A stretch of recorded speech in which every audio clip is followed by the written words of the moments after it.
acompañando. Esto lo vamos a hacer en live por TikTok y por el Instagram de Eduardo, pero después lo vamos a guindar en YouTube para que lo puedan ver los que no puedan participar hoy, que ya muchos nos han dicho que se les hace difícil. Vamos a hablar hoy sobre el 4 de febrero. Yo el 4 de febrero en la noche o el 3 de febrero en la noche estaba durmiendo en mi cuarto y este señor, bueno, alguien, no sabía yo quién era, me prendió la luz. Yo de pronto me despierto y estaba este señor en la puerta. Me dijo: agarra tu celular, el teléfono, baja al carro, prende el carro y espérame que nos tenemos que ir. Eso fue 11 de la noche, no recuerdo bien la hora. Pero en todo caso yo recuerdo que cuando él me despertó, yo tenía como claro, esto tiene que ser un golpe, porque además en ese tiempo, en el año 92, se hablaba de golpe a cada rato. Yo salí de mi casa, estaba mi madre asomada por el balcón del apartamento, viendo si venían carros, vi que había bastante tensión, bueno, bajé, prendí el carro y al cabo de un ratico salió este señor con su teléfono. Y yo quiero un poco conversar, vamos a conversar hoy sobre lo que pasó ese día, pero sobre todo en perspectiva lo que eso trajo como consecuencia para Venezuela y hacer algunas reflexiones al respecto. ¿Tú recuerdas ese día? Claro, vivamente. Parece embuste que ya ha transcurrido tanto tiempo, porque hoy se está conmemorando, digamos, el 31º aniversario, hace 31 años, tal día como hoy, 4 de febrero. Pero en 1992 se produjo ese hecho que a mí me resultó desde el primer instante un acto bárbaro, primitivo, salvaje.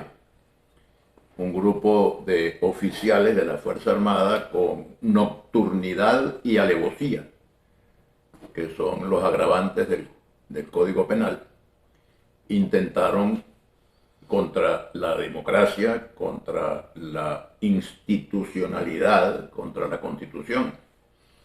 Y me acuerdo mucho, el 23 en la noche yo había estado cenando con unos amigos, uno de los cuales, por cierto, acababa de recibir un libro de Richard Nixon, que se llamaba Seize the Opportunity, aproveche la oportunidad. Y yo había logrado convencerlo de que me lo prestara. Me lo prestó y yo me lo había llevado a mi casa con muchas ganas, con mucho deseo de empezar a leer el libro. Y cuando llegué a mi casa me encontré con una llamada telefónica de un amigo que decía: hay un golpe en Maracay. Ah, caramba, ¿cómo va a ser? Qué buena broma. Bueno, por cierto que entonces me siguen llegando llamadas y empiezan a aconsejarme de que me enconche. Yo tenía tiempo que no oía esa expresión, porque esa expresión era típica de la lucha contra la dictadura, cuando Pérez Jiménez. Había que encontrar un sitio donde enconcharse, o sea, donde esconderse para que los policías no lo agarraran a uno. Y entonces estos amigos me decían: tienes que enconcharte. Pero te cuento, Pedro Pablo, que lo que yo sentía en ese momento era una enorme responsabilidad. Porque yo creía que el presidente Pérez no había regresado a Venezuela. Él estaba en una conferencia en Suiza, la conferencia económica de Davos, y yo no sabía que había regresado. Entonces acepté que me enconcharan y al cabo de un rato me llama tu mamá, Marisabel, mi esposa, y me dice: mira, acabo de ver al presidente Pérez en Venevisión, lo que significa dos cosas. Una, que ya Carlos Andrés Pérez está en Venezuela, y otra, que por lo menos hasta este momento Venevisión no ha sido tomada por los golpistas. Yo me acuerdo, Perucho, que yo leí muy joven un libro de un señor llamado Curcio Malaparte, que escribió un libro que se llamaba La técnica del golpe de Estado. Y en ese libro recomendaba como primera cosa el que fuera a intentar un golpe, lo primero que tenía que hacer era tomar los medios masivos de comunicación social. Cuando Malaparte escribió su libro no existía la televisión, pero él decía: bueno, hay que tomar las radios. Entonces yo me imaginaba que los golpistas estarían tomando la televisión, las televisoras y las radios.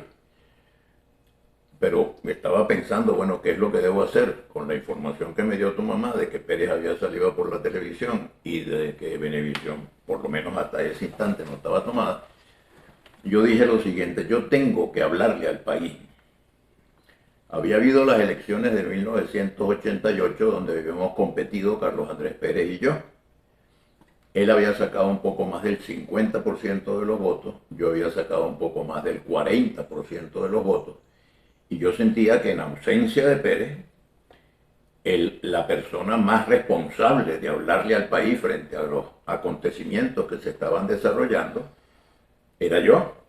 Y si los golpistas debían tomar los medios de comunicación, era lo que daban esas elecciones, y no lo habían hecho, pues entonces los que estábamos contra el golpe debíamos ir a los medios de comunicación a defender la democracia. Exactamente, pero además corriendo el riesgo de que, aunque estuvieran retrasados, pues tenían que tener entre sus planes tomar los medios. En cualquier momento iban a llegar. ¿Sí? Así es, y a lo mejor era antes de que nosotros llegáramos, pero a lo mejor era después.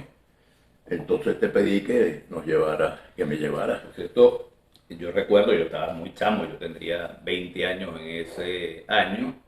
En el camino hacia Venevisión en el carro, recuerdo que tú me dijiste: si nos encontramos alguna alcabala, algunos militares y te dan voz de alto, párate, no vayas a seguir ni loco. Cuando él me dijo eso, yo lo que estaba pensando en mi cabeza es: en lo que veo unos militares, arranco como un demonio. Y la verdad es que hoy en día me doy cuenta que su recomendación era completamente varia. Con el poder de fuego que tiene el ejército, pretender que uno veo pasar un carro, una alcabala, corriendo, era un suicidio completo, ¿no? Era preferible estar preso que no estar muerto. Y en ese momento, yo hasta ese momento estaba tranquilo, y recuerdo cuando tú me dijiste eso, me empezó a entrar el susto por darme cuenta de lo que nos estábamos jugando. Yo hasta ahí era un paseo lo que estaba haciendo en la noche en medio de emociones, pero me entró el temor, para no utilizar la palabra del castellano más catizo. En ese momento dije: aquí nos estamos jugando la vida, claro. Y después, cuando llegamos a Venevisión, yo recuerdo que en esa época los celulares no eran tan frecuentes. Y era un ladrillo. Y además eran aparatosos. Y el guardia andaba en Venevisión, me dice: suelte el arma. Entonces le digo: esto no es un arma, esto es un teléfono. Suelte el teléfono. Suelte el arma, me repite. Entonces la solté y le dije: ya la solté, yo no tengo arma, eso es un teléfono. Bueno, entonces el tipo, después de haber pasado... Y una cosa que recuerdo yo mucho ahí es que Pérez estaba en Venevisión, acababa de salir corriendo de Miraflores y tenía dos: era el chofer y una escolta. Más nadie. Bueno, estaba el jefe de la casa militar, que era el almirante Carrasco. Ese y el chofer. Así no es. tenía, o sea, el presidente de la República andaba absolutamente... un carrito, sí.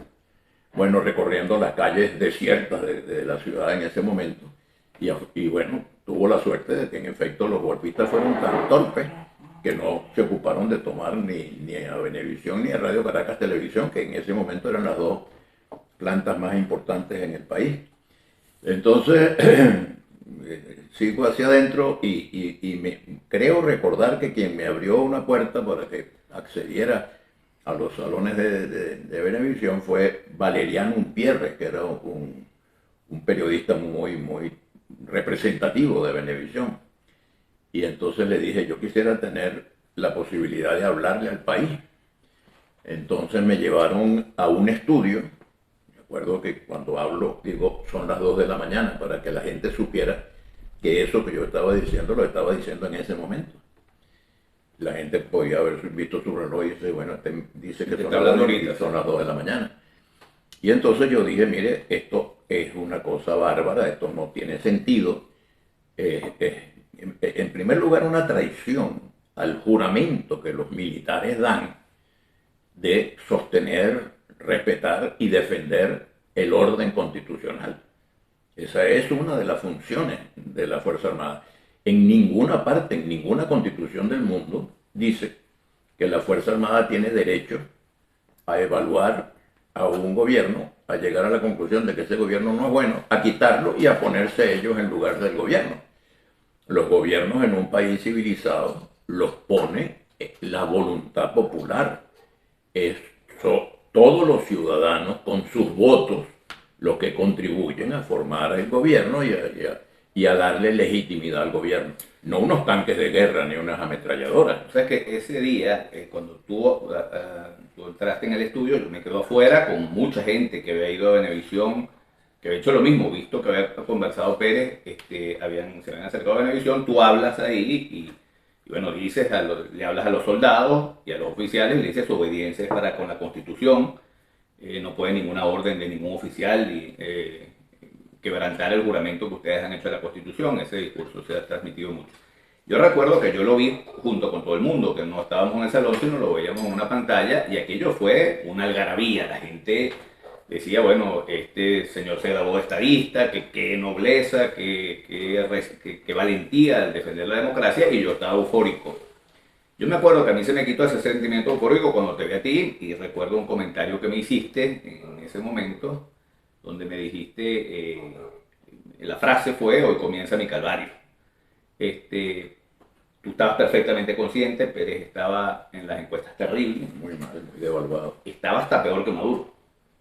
Hoy estaba muy mal, y estaba muy mal en realidad porque había adelantado un plan de ajuste económico que de alguna manera era inevitable. Venezuela venía de haber tenido varios boom petroleros, el país se había acostumbrado un poco a que el Estado resolvía todo, y cuando llegó Pérez el precio del petróleo habían caído en los últimos años mucho, el país estaba en una situación Las mal, reservas internacionales estaban agotadas. se las había comido el gobierno de La botija, como decía el presidente Lucinchi, alguna vez dijo, la botija está llena, pues la dejó vacía, Sí. y Pérez se encontró con eso. ¿Tú tenías conciencia del costo político que ese evento iba a traer? Cuéntanos un poquito cuál fue tu reflexión en ese momento.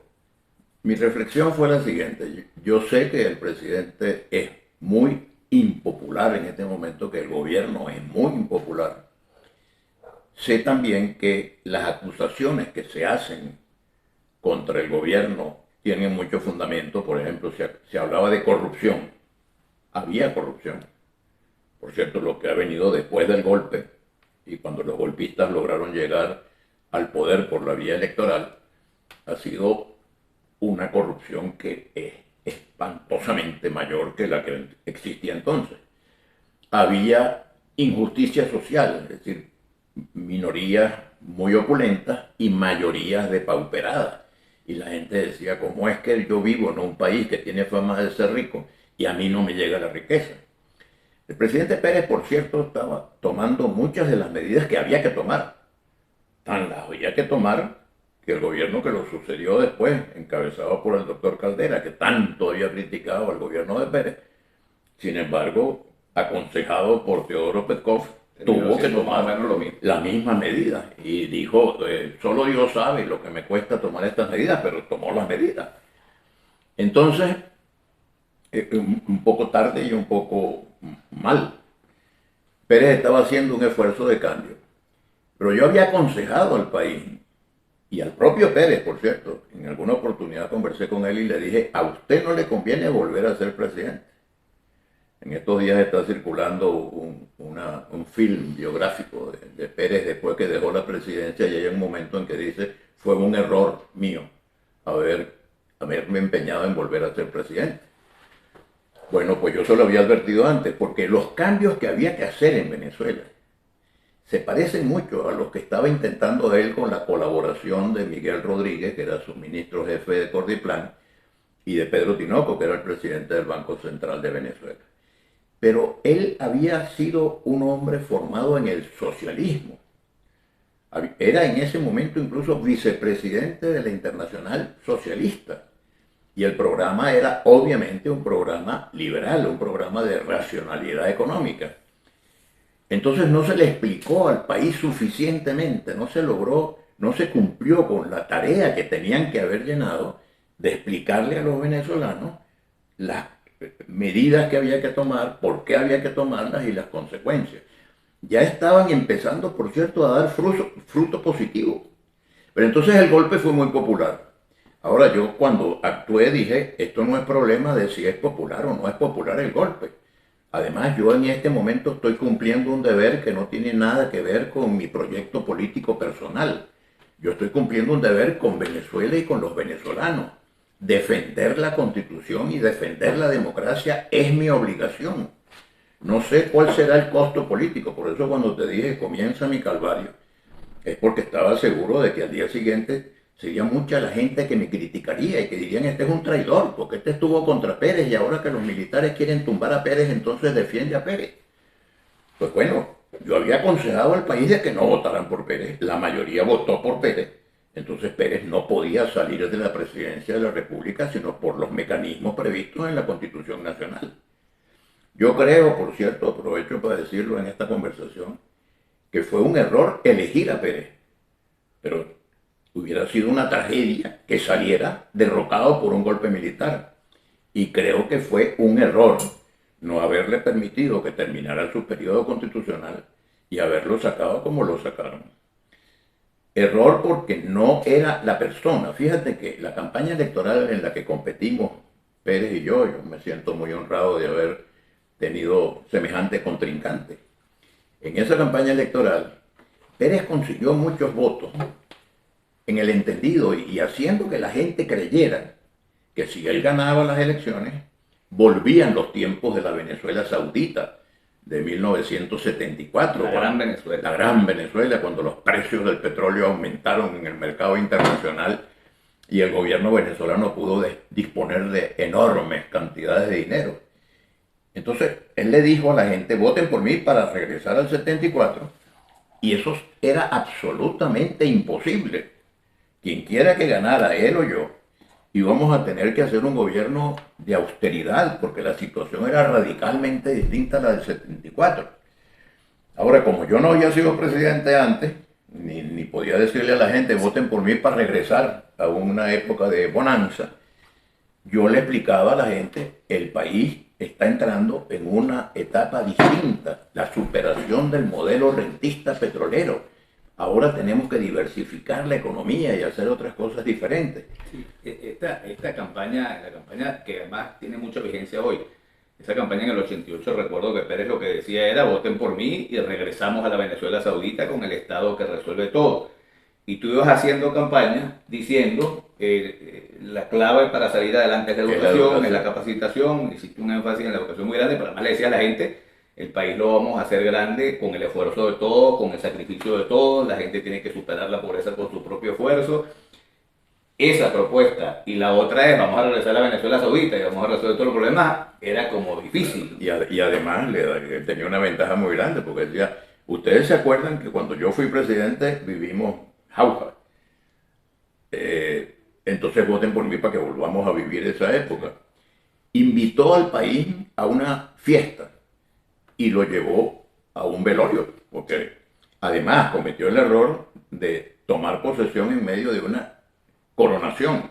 Si yo hubiera ganado esas elecciones, yo tenía previsto dirigirme a los jefes de las misiones diplomáticas acreditados en Venezuela y decirles, yo quisiera que al acto de toma de posesión asistieran ustedes en representación de sus respectivos países. No quiero tener invitados especiales del exterior, porque el país estaba en una situación difícil. No se podía montar aquella tronco de fiesta Para después pedirle para sacrificio. después en enero decirle a la gente, eso fue en diciembre, en enero decirle a la gente, no, mire, no hay real, la botija está vacía, el Banco Central no tiene reservas internacionales, el doctor Lucinchi me dejó este gobierno en la carraplana, etc. Mire, entonces no haga la fiesta esa que hizo, pero él quería ser el líder mundial y entonces trajo a Fidel Castro y trajo al rey de España y trajo no sé cuánta gente a una fiesta que no se correspondía con el programa de austeridad que después iba a presentar.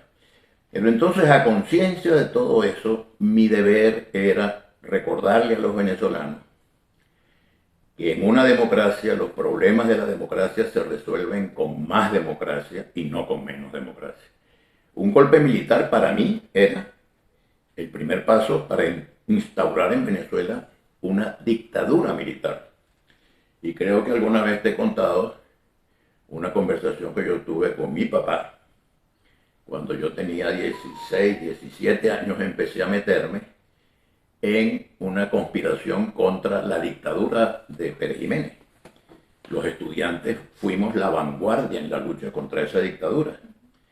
Y como yo era menor de edad y cualquier cosa en la que yo me metiera se la iban a cobrar a mi papá, yo le pedí permiso a mi papá, le dije, mira, yo quiero que sepas que yo estoy metido en eso.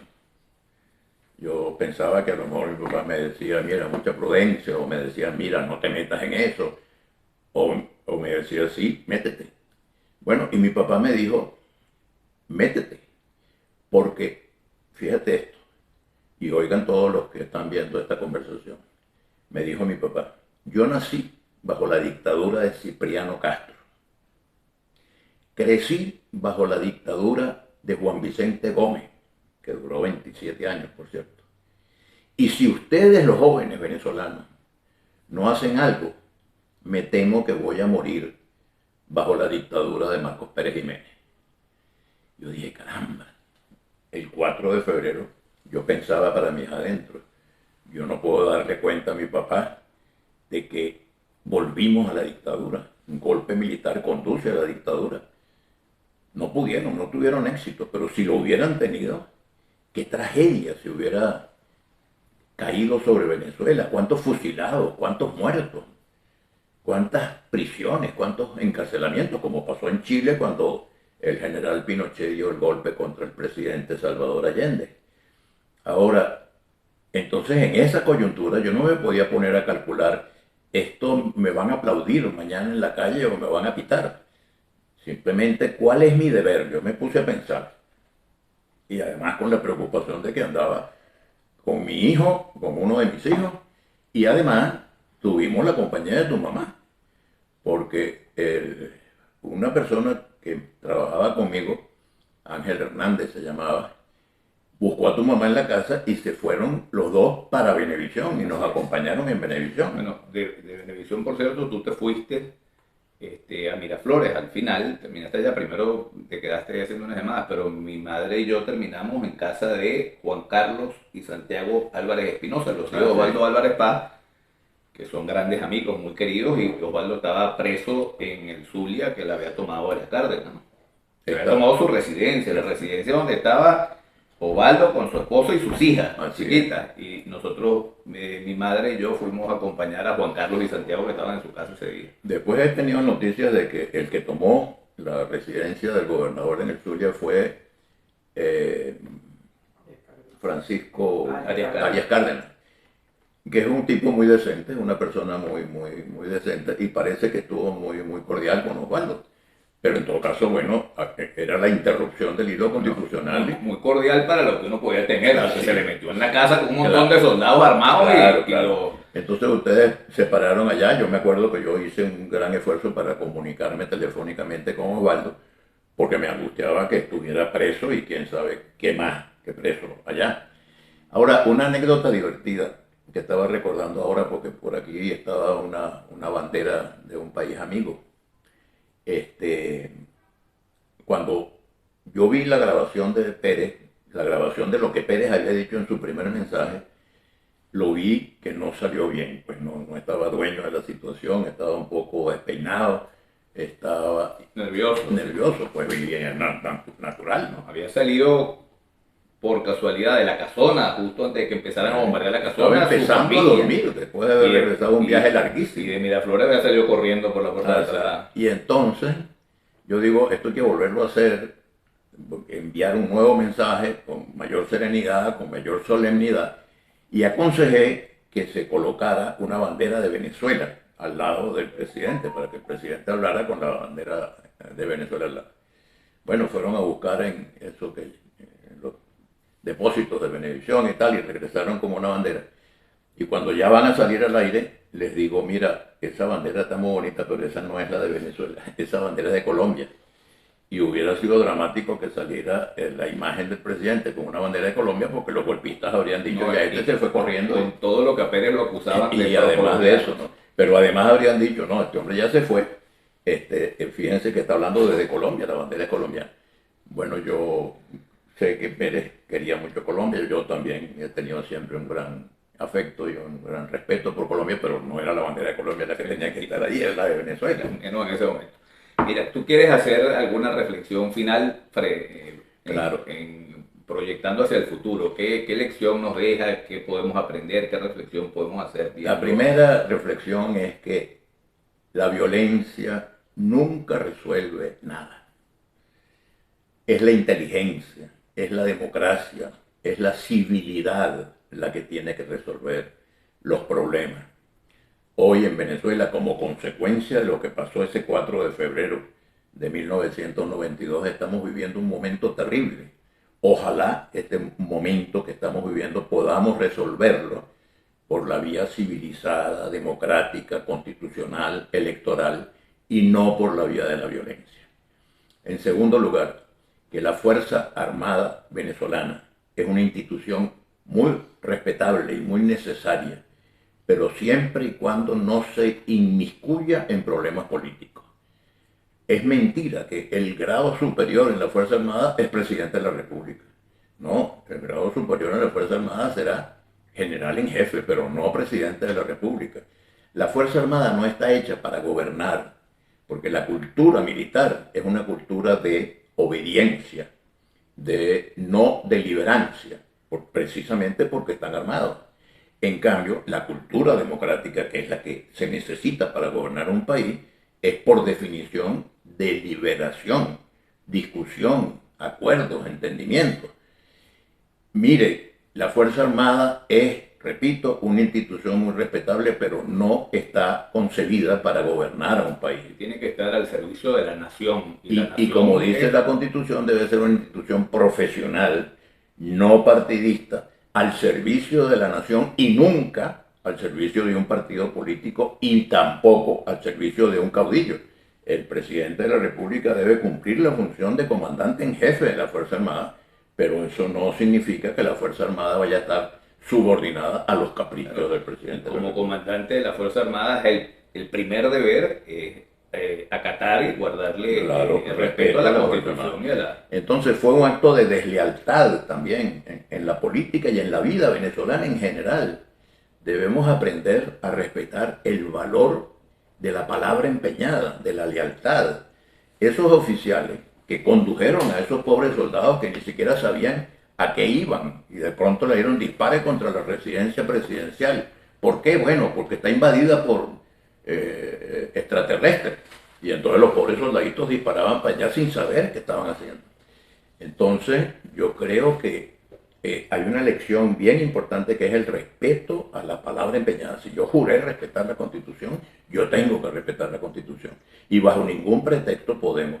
Y una lección más también que yo creo que es importante, es que si el 4 de febrero de 1992 todo el liderazgo nacional hubiera cerrado filas en una defensa firme, leal, sólida de las instituciones, no hubiera prevalecido esta tragedia que estamos viviendo nosotros como consecuencia de aquellos actos.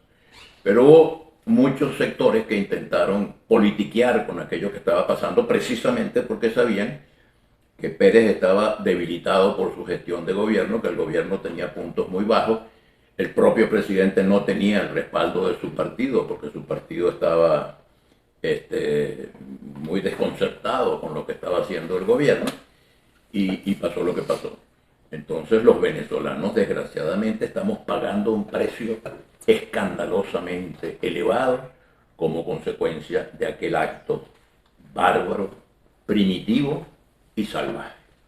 Mira, bueno, aquí nos mandan algunos mensajes que leo. Al Tigre lo respeté por el desprendimiento político que tuvo ese día en favor de la democracia. Saludos desde Barinas, dice José Linares. Usted es uno de los hombres más inteligentes de este país. Muchas gracias.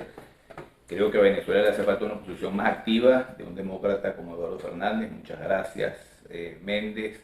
Muchas gracias a todos. Yo quería, porque no queremos hacer este video muy largo, no sé si tengo por ahí posibilidades de ver algunos mensajes más, pero quería para cerrar, hay una cosa que yo le he comentado a mi padre muchas veces, pero lo comparto con ustedes, que fue al día siguiente del 4 de febrero. Tú dijiste, hoy comienza mi calvario, lo comentaba hace un rato, yo no entendí por qué él en ese momento donde había salido a defender la democracia sentía que iba a vivir momentos muy difíciles después de ese día, pero yo me di cuenta fue al día siguiente. Yo empecé a comunicarme con gente y la gente me empezó a decir, tú eres hijo de Eduardo Fernández, tú eres hijo de ese que defiende a Pérez y tal, y bueno, insultos en la calle. Yo cuando nací, mi padre era un dirigente político, fue candidato presidencial en el 88, sacó más de 40%, yo sentía que la gente lo quería, yo estaba muy orgulloso de mi padre, pero después del 4 de febrero empecé a sentir una animadversión contra él muy grande.